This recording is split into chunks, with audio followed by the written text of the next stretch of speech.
Hello বন্ধুরা, সব কেমন আছো? আশা করি ভালো আছো। দেখতেই পাচ্ছ আজকে আমি চলে এসেছি আমাদের ফার্মে। তো আমাদের ফার্মে মুরগি দিয়েছে, নতুন বাচ্চা দিয়েছে মুরগি। তো আমরা দেখাচ্ছি ভিডিওতে, দেখো আমাদের তিনটে হয়েছে, বর্ডার করছে তিনটে। তো দেখতেই পাচ্ছ কত ছোটো ছোটো মুরগি, কত সুন্দর লাগছে দেখতে। দেখো মুরগিগুলো খুব ভয় পেয়ে আছে।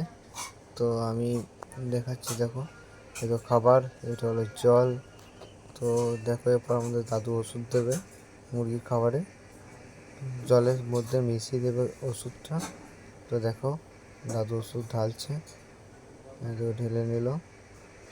এখন দেখো আমরা এমএলটা বুঝতে পারছিলাম না কী লেখা আছে।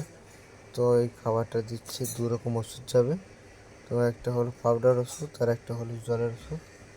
তো দেখো জলের ওষুধ দেওয়া হয়ে গেছে, এবার পাউডার ওষুধটা গুলে দিচ্ছে এবং মুরগির খাবারে জলের সঙ্গে মিশিয়ে দেবে।